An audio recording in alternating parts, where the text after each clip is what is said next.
Dr. Lisa Martinez wiped sweat from her forehead as she looked at the deep hole her team had dug into the moon's surface. The gray dust around them sparkled under the bright work lights they had set up. She had been working on this dig for 3 months now, and today felt different. Today felt like the day they would find something big. Jake Coleman walked over to her carrying a strange device that beeped and flashed with green lights. He was the best engineer on the moon base, and Lisa trusted his equipment more than anyone else's. His scanner was making noises she had never heard before. "Lisa, you need to see this," Jake said with excitement in his voice. "The readings down there are off the charts. Whatever is buried under us is giving off more energy than our main reactor." Captain Ben Rogers stepped closer to them. He was the military man assigned to watch over their dig site. Most of the time he just stood around looking bored, but now his face showed real interest. The government had sent him to make sure they followed all the safety rules when dealing with alien artifacts. "How much energy are we talking about here?" Ben asked as he looked at Jake's scanner. "Enough to power the entire moon base for a year," Jake replied, "and that's just what's leaking out." There could be much more down there. Lisa felt her heart beat faster. In all her years of studying alien ruins, she had never found anything that still had power after thousands of years. Most of the alien tech they discovered was dead and cold. This was something completely different. "We need to be very careful," she said to her team. "We don't know what we're dealing with down there." The three of them climbed down into the hole using the metal ladder Jake had installed earlier that week. Their boots made soft sounds as they hit the ancient floor below. Lisa turned on her flashlight and gasped at what she saw. The walls were covered in smooth black stone that seemed to absorb light. Strange symbols glowed with a faint blue color along the walls, but what caught her attention most was the room ahead of them. It was perfectly preserved and filled with objects that looked like nothing she had ever seen. "My God," Ben whispered as they walked into the main chamber. "How old do you think this place is?" "Based on the rock layers above us, I'd say at least 50,000 years, Lisa answered. "Maybe older." Jake was already scanning everything with his equipment. The beeping from his devices was getting louder and faster. "Lisa, these energy readings are incredible. Some of these objects are putting out power levels that could level a city."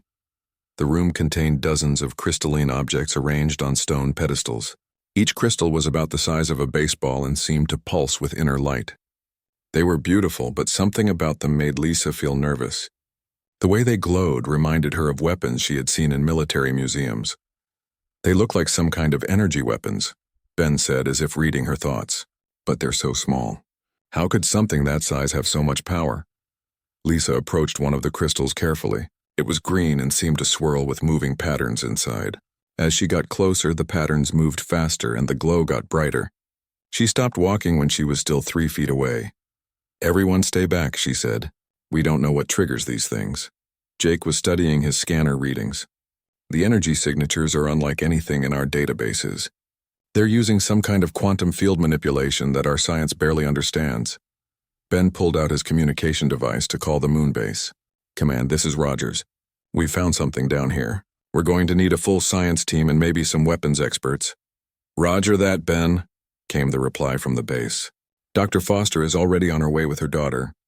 They were scheduled for the monthly family visit today." Lisa smiled when she heard that Amy was coming. Dr. Amy Foster was one of her closest friends and the base psychologist. She always brought her 7-year-old daughter Katie on her visits to see the dig site. The little girl loved hearing stories about ancient aliens and lost civilizations. "Perfect timing," Lisa said. "Amy always has good ideas when we find something unusual." They spent the next 2 hours carefully documenting everything in the chamber. Jake took detailed scans of each crystal, while Ben photographed the symbols on the walls. Lisa made notes about the arrangement of the objects and tried to figure out what purpose the room had served. The crystals remained active, but stable. None of their attempts to interact with them had any effect. Jake tried connecting his computer to several crystals, but they showed no response. Ben tested them with various tools from his kit, but got nothing. It was as if the crystals were waiting for something specific. When Amy arrived with Katie, the little girl's eyes went wide with wonder.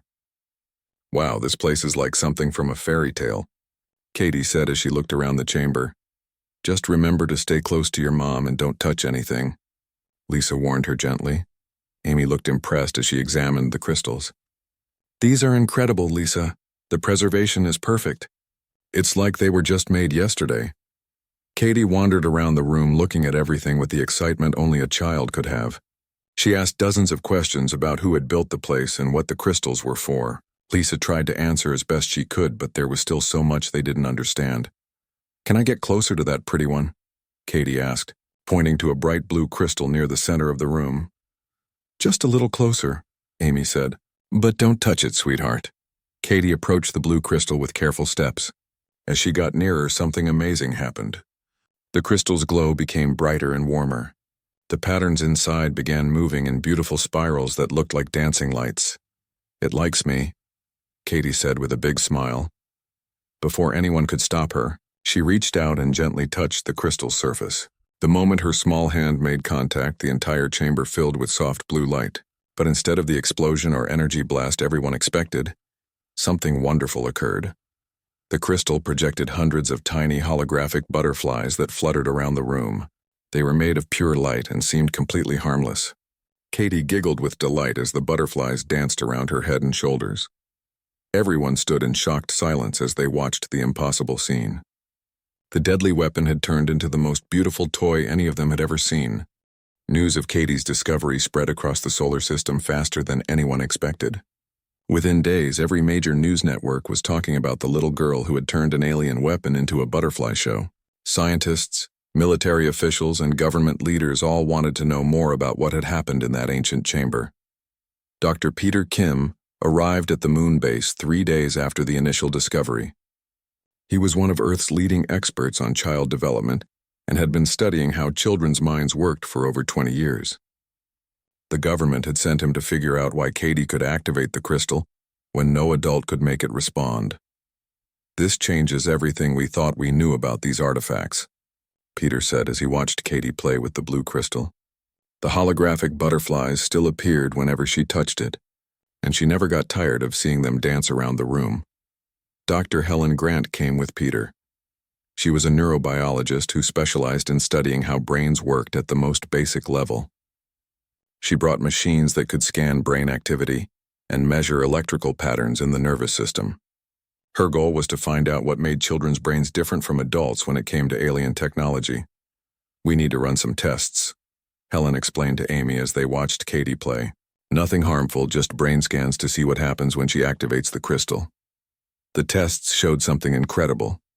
When Katie touched the crystal, her brain lit up in areas associated with imagination, play, and wonder.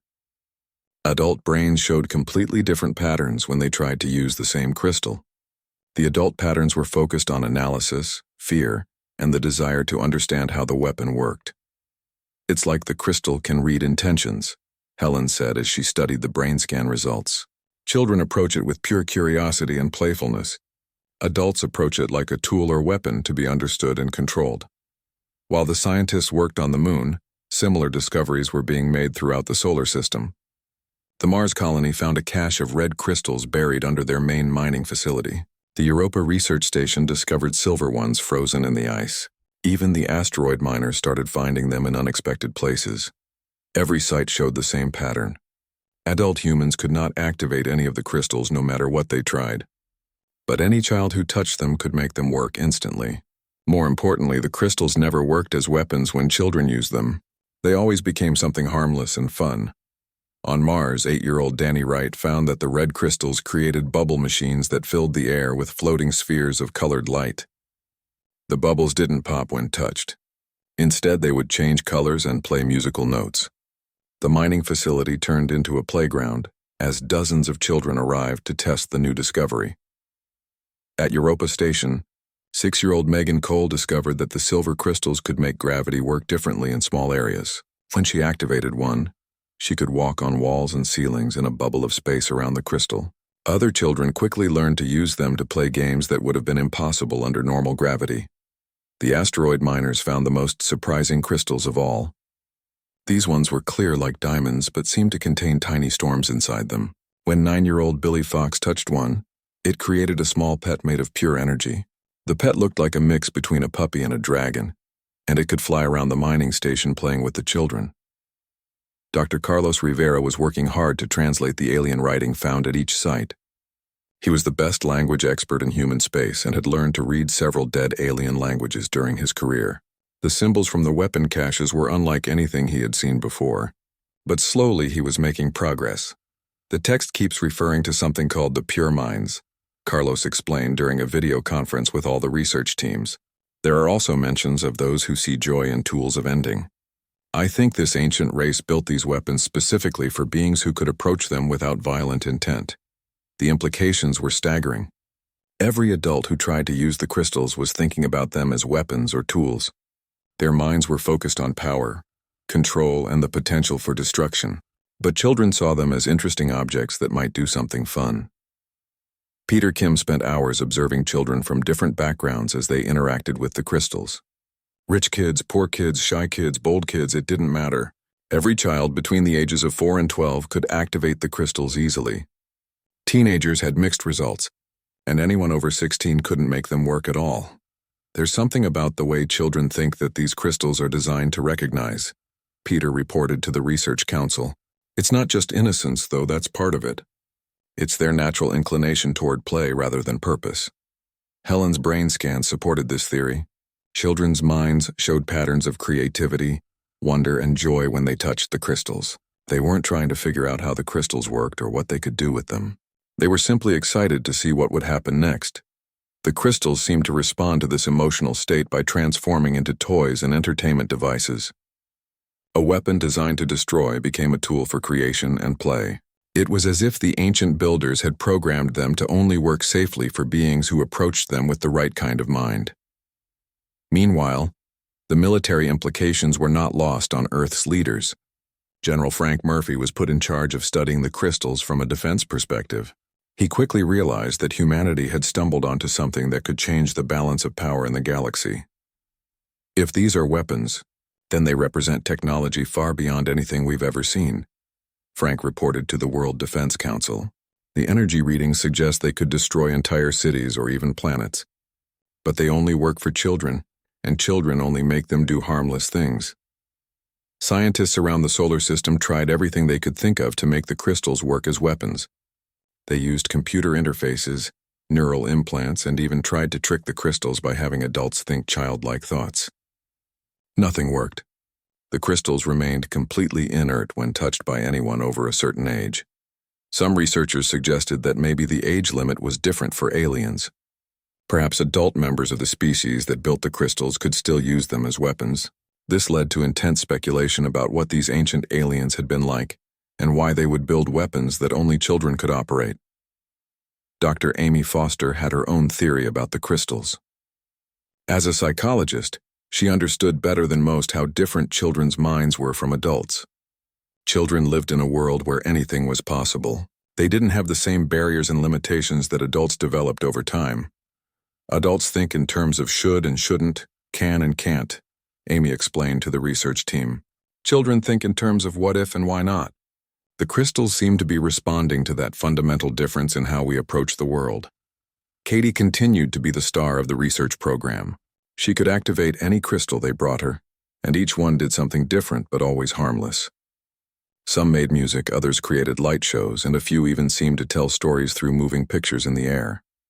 The most remarkable thing was that Katie never seemed surprised by what the crystals did. She approached each one with the expectation that it would be fun and interesting. Her confidence seemed to be part of what made them work for her. As word spread throughout human space, parents started bringing their children to the various research sites.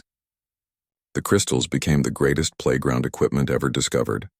Children from across the solar system were having the time of their lives playing with alien technology that their parents couldn't even turn on.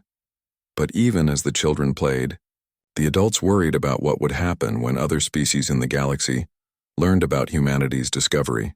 These crystals were clearly powerful weapons even if humans could only use them as toys. What would happen when the original builders or other alien races came looking for them? The massive alien ships appeared at the edge of Earth's solar system on a Tuesday morning. There were hundreds of them, each one larger than anything humanity had ever built. They moved in perfect formation, their dark hulls absorbing light like black holes against the stars. The sight of them made every person on Earth look up at the sky with fear. Ambassador Rachel Stone was in her office reviewing trade agreements when the emergency call came through. She had been Earth's top diplomat for 15 years and had handled many difficult situations. But nothing had prepared her for this moment. The aliens were demanding immediate communication with Earth's leaders. "They're calling themselves the Kethmaran Empire," reported General Frank Murphy as he entered Rachel's office with a stack of urgent messages. "Their leader wants to speak with us about some weapons they claim we have stolen from them." Dr. Nina Scott arrived moments later carrying her tablet filled with scan data from the alien fleet. She was humanity's leading expert on alien technology and had been studying the crystals since their discovery. Her face was pale as she shared what the long-range sensors had detected. "Rachel, those ships are armed with technology that makes our best weapons look like toys," Nina said with worry in her voice. "If they wanted to destroy us, they could do it without breaking stride." The first communication came through the quantum relay network that connected all of human space. The alien voice was harsh and filled with authority. It spoke through translation software that made it sound mechanical and cold. "Humans of the Sol system, I am War Commander Zephok of the Kethmaran Empire. You have taken possession of the ultimate weapons of the Veltar. Return them immediately or face the consequences of your theft." Rachel took a deep breath before responding. She had negotiated with hostile parties before, but never with aliens who could wipe out her entire species. Every word would need to be chosen carefully. "War Commander Zephok, I am Ambassador Rachel Stone representing the United Governments of Earth. We have discovered some crystalline artifacts in our solar system, but we were not aware they belonged to anyone. We are willing to discuss this matter peacefully." "There will be no discussion," came the reply. "The ultimate weapons are the most dangerous devices ever created. They have the power to destroy entire star systems. Your species is too primitive to possess such weapons. You will return them or be eliminated." The transmission ended, leaving Rachel and her team in stunned silence. The crystals that children had been using as toys were apparently weapons of mass destruction. The idea seemed impossible, but the alien fleet surrounding their solar system suggested it was very real. "We need to set up a meeting," Rachel said finally. "Frank, prepare Harmony Station for diplomatic talks. Nina, I want you there to explain what we've learned about the crystals. Maybe we can find a peaceful solution to this." Harmony Station was humanity's newest space facility, built specifically for diplomatic meetings with alien species. It orbited halfway between Earth and Mars, in neutral space where both sides could meet safely. The station was equipped with the best translation equipment and security systems human technology could provide. War Commander Zephok arrived 3 days later in a ship that dwarfed Harmony Station. He was over 8 feet tall with gray skin and eyes that glowed with red light. His uniform was covered in symbols that Nina's computers identified as military honors and battle commendations. Everything about him screamed danger and authority. "Your species has committed a grave crime," Zephok said as he entered the main conference room. "The ultimate weapons have been lost for over 2,000 years. Every civilized species in the galaxy has been searching for them." Rachel remained calm despite the intimidating presence of the alien commander. "We found the crystals buried in ancient ruins. We had no way of knowing they belonged to someone else. Can you tell us more about these Veltar who created them?" "The Veltar were a powerful race that lived long ago," Zephok explained. "When they faced extinction, they created the ultimate weapons as a final act of revenge against their enemies. The weapons were designed to be the most destructive force in the galaxy." Dr. Nina Scott leaned forward with interest. "We've been studying the crystals for months now. They don't seem particularly destructive to us. In fact, we've only seen them create harmless effects." Zephok's red eyes flared with anger. "That is impossible. The ultimate weapons can crack planets in half and boil away the atmospheres of entire worlds. They are tools of absolute destruction. Perhaps you could demonstrate," Rachel suggested carefully. "We have one of the crystals here on the station. Show us how it works as a weapon." The crystal they brought was one of the blue ones that Katie had first activated on the moon. It sat on the conference table between the humans and the alien commander, glowing softly with inner light. Zephok approached it with obvious respect and fear. "Stand back," he warned as he reached toward the crystal. "The power of this weapon could destroy this entire station." Zephok placed his large gray hand on the crystal's surface. He closed his glowing eyes and seemed to concentrate with all his might. The crystal continued to glow softly, but nothing else happened. No energy beams, no explosions, no sign of the devastating power he had described. "This is impossible," Zephok muttered as he tried again. He pressed harder on the crystal and spoke what sounded like commands in his own language. Still nothing happened. The weapon remained as harmless as a decorative lamp. Rachel watched with growing confidence as the mighty alien commander struggled with the simple crystal. "Commander, may I ask how your species normally activates these weapons?" "Through will and intent," Zefok replied, his voice showing frustration. "A warrior focuses on the destruction they wish to bring, and the weapon responds to that desire. It has never failed before." "Before?" Nina asked with interest. "You mean your people have used these weapons successfully in the past?" "Not these specific weapons, but others like them," Zefok admitted. "The Veltar scattered their ultimate weapons across the galaxy before they died. My people have found 3 of them over the centuries. Each one brought us great victory in battle." Rachel felt a spark of hope. "What happened to those other weapons?" "They burned out after a single use," Zefok said sadly. "The power they contained was so great that it destroyed them in the process. That is why these remaining weapons are so valuable. They represent unlimited destructive potential." At that moment, the conference room door opened and a small figure entered. 10-year-old Bobby Chen had been visiting the station with his aunt, one of the diplomatic staff members.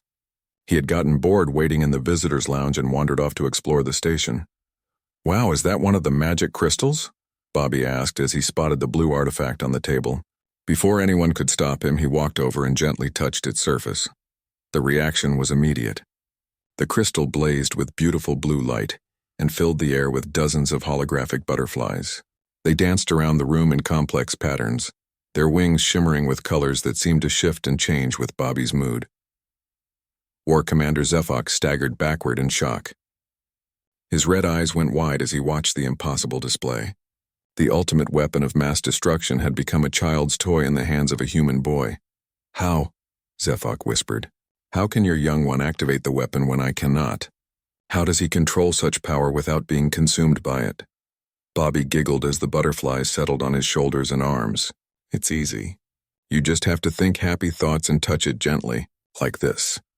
He demonstrated by moving his hand over different parts of the crystal, causing the butterflies to change colors and fly in new patterns. Rachel saw her opportunity. "Commander, I think there's something about these weapons that you don't understand. They weren't designed to work the way you think they were." Zefok was still staring at Bobby and the dancing butterflies. "This changes everything," he said quietly. "If human children can control the ultimate weapons, then your species possesses a power that no other race in the galaxy has ever demonstrated." "What kind of power?" Frank asked, though he was beginning to suspect the answer. "The power of innocence," Zefok replied. "According to our oldest legends, the Veltar built their weapons to respond only to pure intent. We always assumed that meant pure intent to destroy, but perhaps we were wrong." Dr. Nina Scott was rapidly taking notes on her tablet. "Commander, what if the weapons were designed to test the intentions of whoever tried to use them? What if they only work as weapons when activated by someone with violent intent, but become harmless when used by someone with peaceful intentions?" Zefok considered this possibility. If that is true, then human children represent something that has been lost from the galaxy for millennia. They can wield ultimate power without being corrupted by it. Rachel stood up from the conference table. "Commander, I propose a joint research project. Let our scientists work with yours to understand these weapons properly. Perhaps together we can unlock their true purpose." But even as she spoke, Rachel could see division forming among the alien delegates. Some of them looked interested in learning more, while others appeared angry and suspicious. The joint research facility was built in record time. Human engineers worked alongside Kethmaran technicians to create a space where both species could study the mysterious crystals together. The facility orbited Jupiter, far enough from Earth to be safe but close enough for easy travel. Dr. Lisa Martinez found herself working with beings she had only dreamed about meeting. Scholar Vexhai was nothing like War Commander Zefok. Where the military leader was harsh and intimidating, the Kethmaran scientist was curious and gentle. Her skin was a lighter shade of gray and her eyes glowed with soft blue light instead of angry red. She had spent her entire life studying ancient technologies and was fascinated by what human children could do. "Your young ones possess a mental state that our species lost long ago," Vexhai explained as she watched Katie play with a green crystal. "We call it the state of wonder in our oldest texts. It was said to be the natural condition of all intelligent life before war and conflict changed us.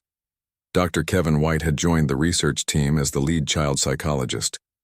He had been studying how children's minds developed for 30 years and was amazed by what he was seeing. The crystals responded to children in ways that seemed to defy everything science knew about how technology worked. The crystals aren't reading their minds exactly, Kevin explained to the mixed group of human and alien scientists. They're reading their emotional and mental state. Children approach everything with openness and curiosity. They don't have the barriers that adults develop.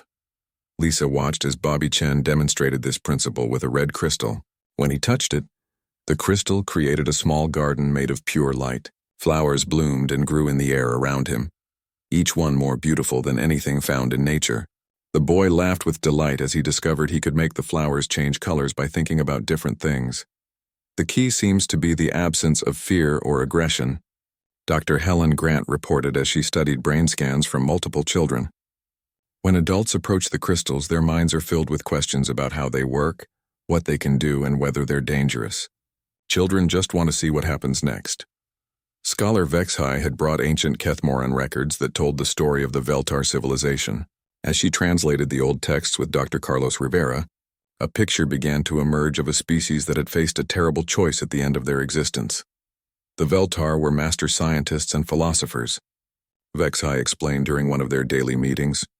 They watched the galaxy tear itself apart with endless wars. Every species they encountered eventually chose violence over wisdom. Every civilization fell to the same pattern of aggression and conquest. Carlos had been working day and night to understand the Veltar language. The writing system was unlike anything he had ever encountered, but slowly the meanings were becoming clear. The story they told was both sad and hopeful. The Veltar saw their own extinction approaching, Carlos said as he shared his latest translations. Their enemies were too numerous and too violent to defeat through normal means. So they created these weapons as a final test for the galaxy. What kind of test? Lisa asked. A test of worthiness, Vexhai replied. The weapons would only reveal their true power to species that had maintained their innocence and wonder. The Veltar believed that such a species would use the weapons wisely rather than for destruction.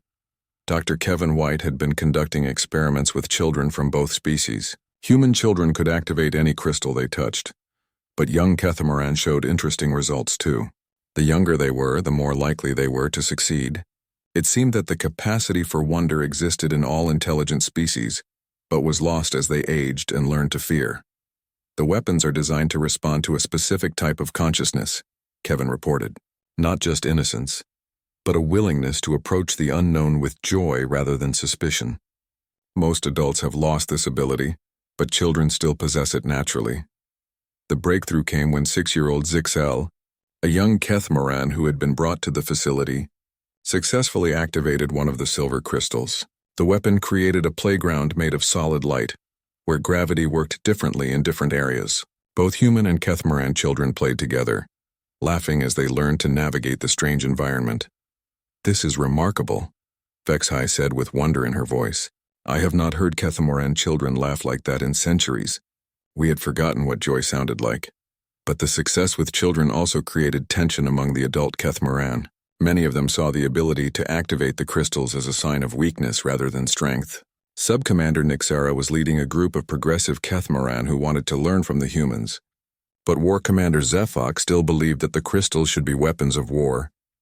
Your children are making toys out of the galaxy's most powerful weapons, Zephok complained during one heated discussion. This is not what the ultimate weapons were designed for. How do you know what they were designed for? Rachel Stone challenged him. Maybe this is exactly what the Veltar intended. Maybe they wanted to create a test that would identify species capable of choosing play over war.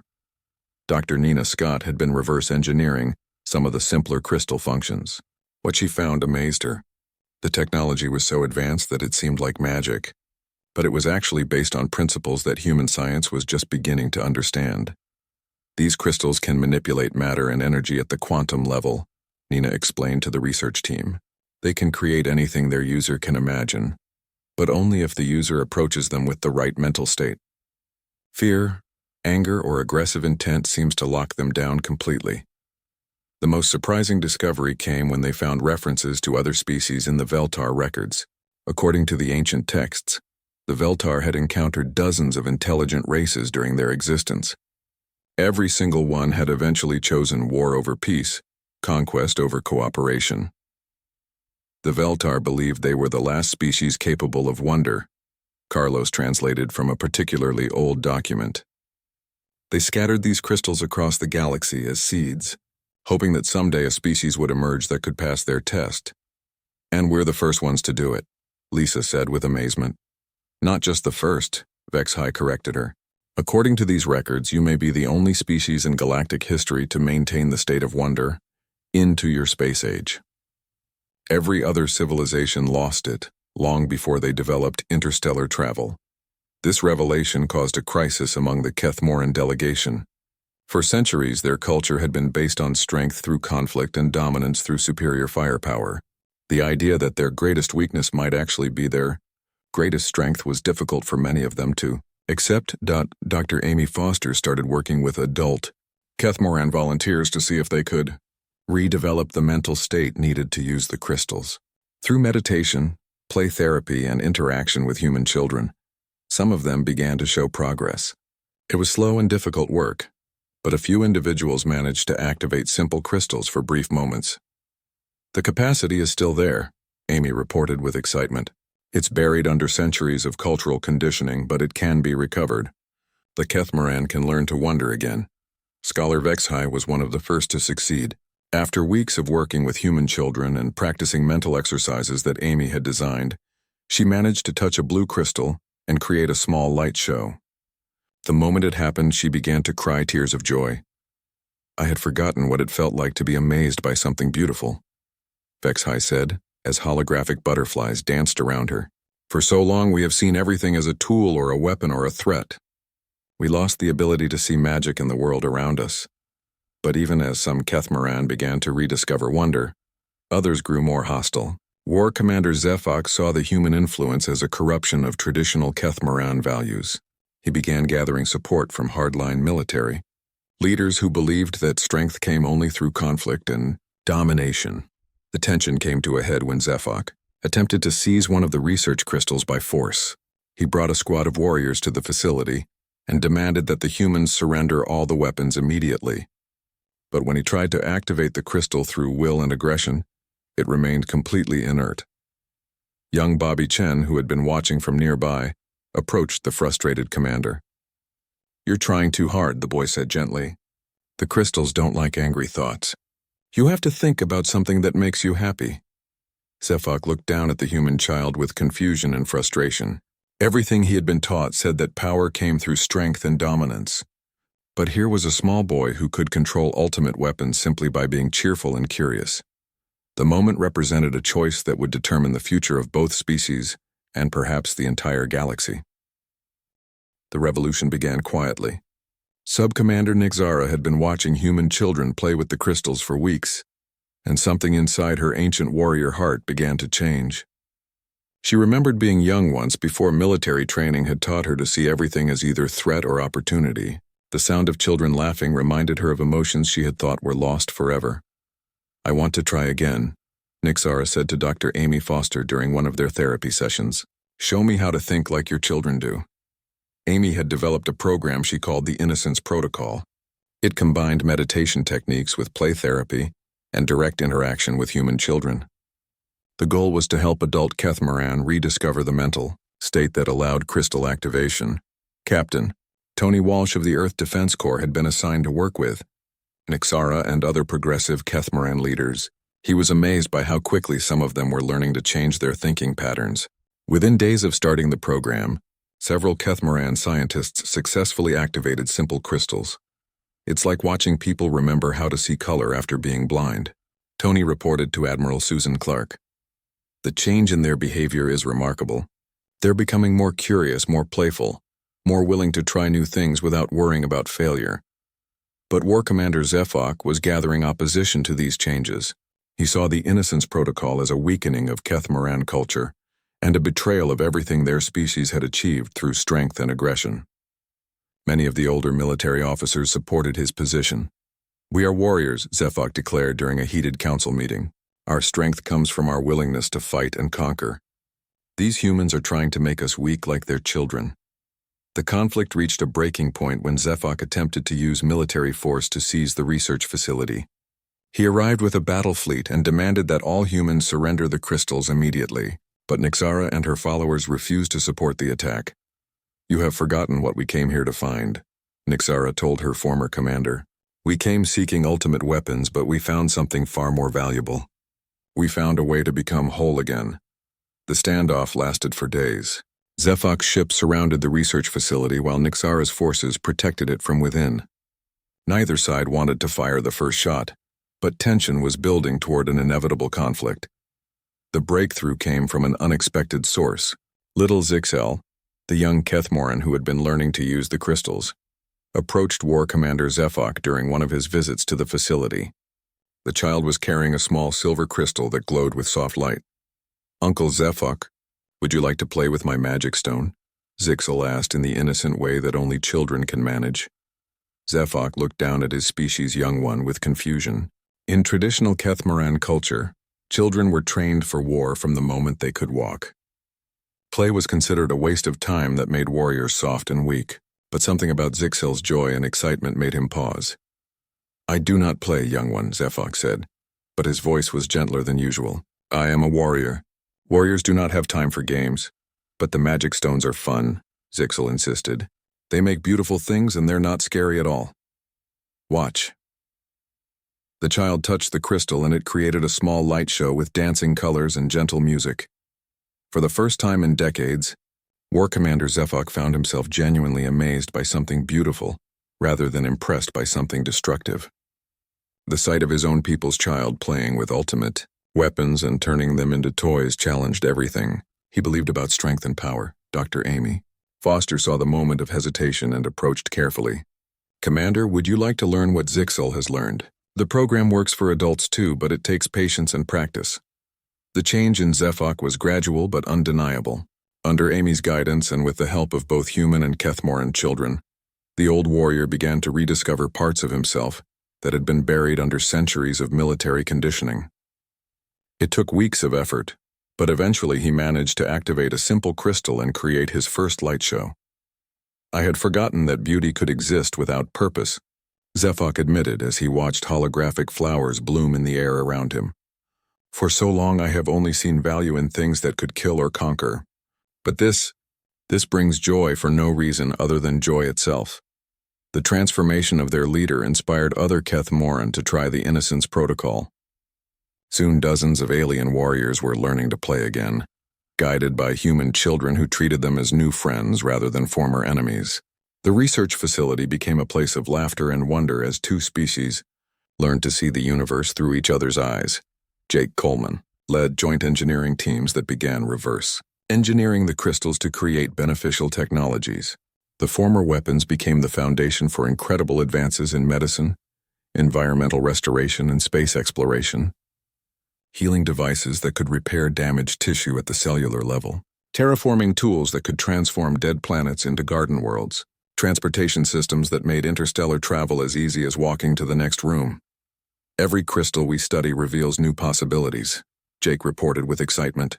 "The Veltar built these things to be whatever their users needed them to be. The only limitation is imagination and intent."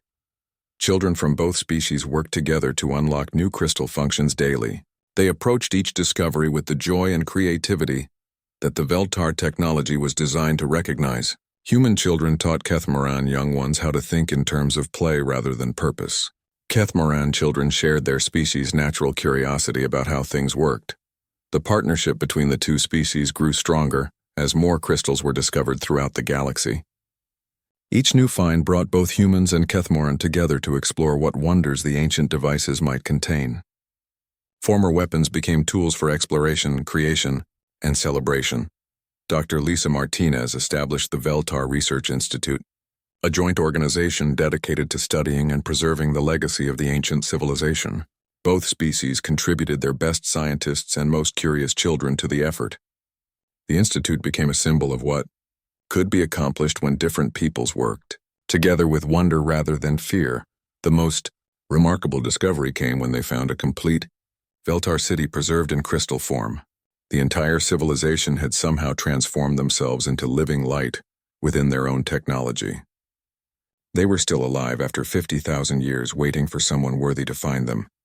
The Veltar were delighted to discover that their test had finally been passed. They emerged from their crystal prison to share their knowledge with the species that had proven itself capable of wisdom. They were strange beings made of pure energy and thought, but they communicated through emotions and images that even children could understand. "We have waited so long for this moment," the Veltar leader communicated through patterns of light and color. "We knew that someday a species would emerge that could see wonder in our weapons rather than just destruction. You have given us hope that intelligence and compassion can coexist in the universe." The Veltar began teaching both humans and Kethmoran the deeper secrets of their technology. They showed how the crystals could be combined to create even more amazing effects. Gardens that existed in multiple dimensions, libraries that contained the knowledge of entire civilizations, art forms that could only be experienced by beings who had learned to think with their hearts as well as their minds. Years passed, and the alliance between humans and Kethmoran grew into something unprecedented in galactic history. The Innocence Protocol spread to other species as they made contact with the Alliance. Worlds that had been locked in conflict for centuries began to rediscover the joy of exploration and creation. The final scene of this great change took place in a Veltar garden that had been reconstructed on Earth. Bobby Chen, now a teenager but still young enough at heart to use the crystals, was playing with Zixel and a dozen other children from various species. They were using converted weapons to create a spectacular display of harmless light and sound that could be seen from orbit. Their laughter echoed across continents as Admiral Susan Clark and Ambassador Nixara watched from nearby. Both species had learned that the greatest strength lay not in the ability to destroy, but in the wisdom to transform weapons into wonders. The crystals that had once been tools of ending had become instruments of beginning, starting a new age where children's laughter was heard on worlds throughout the galaxy. The ultimate weapons had fulfilled their true purpose at last. They had found a species worthy of their power, a people who could see magic in the mundane and turn tools of war into toys of wonder.